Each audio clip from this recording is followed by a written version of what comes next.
Bisa dibilang Mobo yang akan gue ulas ini adalah salah satu Mobo dengan chipset B460 terbaik di kelasnya. Dan gue akan bikin sebuah rakitan PC dengan menggunakan Mobo ini. Gigabyte Aorus B460 Pro AC, mari kita ulas.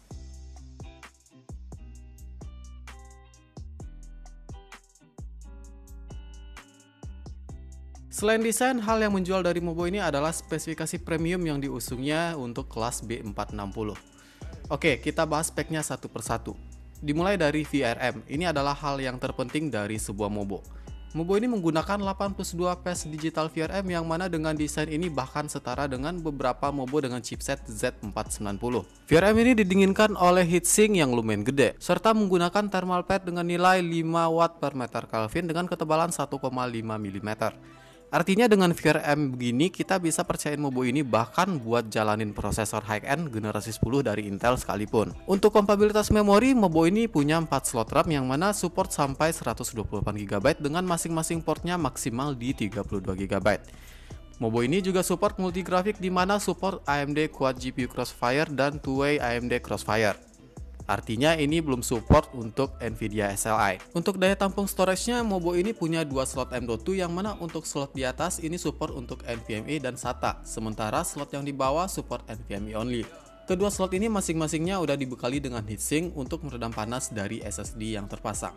Terus untuk port SATA-nya, Mobo ini punya port SATA sebanyak 6 buah pada bagian samping. Untuk port I/O belakangnya, Mobo ini bisa gua bilang cukup lengkap karena hampir semua port ada di sini. Di belakang ini kita bisa nemuin 6 port USB 3.2 di mana terdiri dari 5 USB Type A dan 1 USB Type C. Terus ada juga port USB 2.0 Type A sebanyak 2 buah, PS2 port dan port audio. Untuk network connectivity-nya, Mobo ini dibekali dengan port LAN RJ45 yang udah support 2.5 Gigabit Ethernet dan Wi-Fi 802.11ac WF2 dan tentu aja Bluetooth 5. Di Mobo ini juga tersedia key flash button untuk mempermudah update BIOS. Dan gak ketinggalan untuk kosmetiknya, Mobo ini menyediakan 4 RGB header di mana terdiri dari 2 RGB header 12V dan 2 RGB header 5V atau addressable. Nah, supaya kegantengan dari Mobo ini keluar, maka di sini gua akan rakit sebuah PC dengan menggunakan Mobo ini. Di sini gua menggunakan spesifikasinya itu untuk prosesor pakainya AFF 10400F. GPU-nya pakai RX 5700 XT dari Aorus dan casingnya gua pakai Cube Gaming Dustin.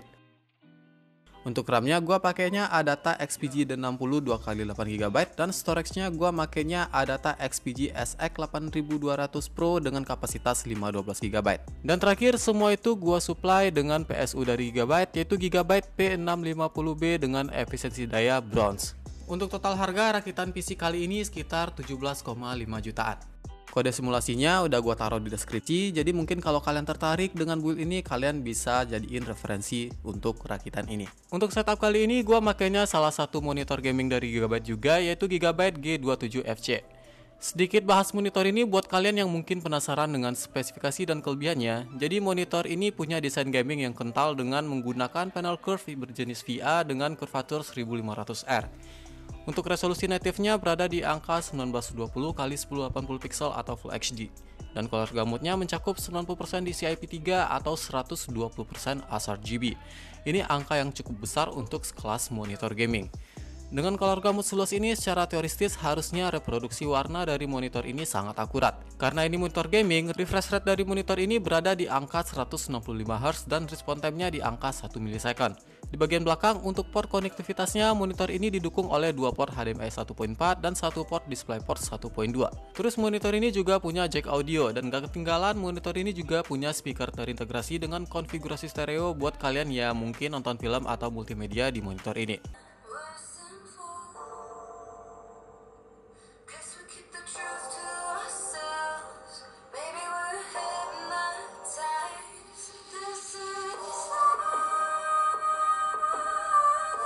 Untuk pelengkap, monitor ini juga punya USB downstream sebanyak 2 port bertipe USB Type-A 3.0. Dan untuk adaptor monitor ini bersifat built-in atau internal.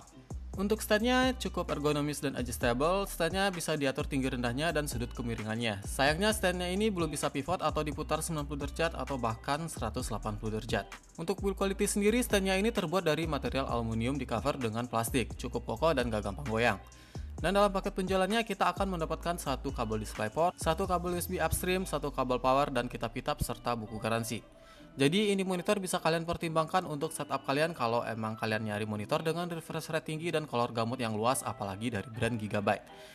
Price-nya sendiri monitor ini dihargai di angka 4,8 juta. Nah, balik lagi ke Mobonya, di sini pengujiannya gue coba stressing PC ini dengan menggunakan Intel XTU dan lihat temperatur yang dihasilkan oleh VRM Mobo ini ketika di stressing. Gue stressing prosesornya selama kurang lebih 20 menit, suhu dari VRM-nya ini terjaga di angka maksimal 46 derajat Celcius. Suhunya ini bisa kita pantau melalui utility dari bawaan Mobo ini, yaitu aplikasi EasyTune dari Gigabyte. Dan untuk masalah sensornya, Mobo ini punya sensor terintegrasi sebanyak 6 titik yang pastinya ini memudahkan kita untuk memonitoring temperatur dari sistem kita. Ketika udah masuk casing, Mobo ini emang kelihatan gagah dan solid banget berkat heatsink VRM gede yang digunakan. Apalagi ditambah sentuhan manis lighting dari RGB Fusion yang warnanya bisa digonta-ganti sesuka hati, membuat Mobo ini cukup ganteng berada di dalam casing.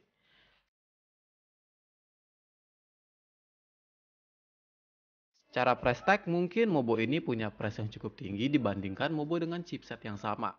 Walaupun masih ada sih yang lebih mahal dari brand lain, tapi secara value gua rasa Mobo ini cukup punya price to performance yang baik kalau kita lihat dari spesifikasi, build quality, serta fitur-fiturnya. Jadi untuk kalian yang pengen build PC platform Intel LGS 1200 tapi nggak butuh oce-ocean atau Mobo seri Z, Mobo B460 Aorus Pro EC ini mungkin bisa kalian lirik di range harga 2,9 jutaan.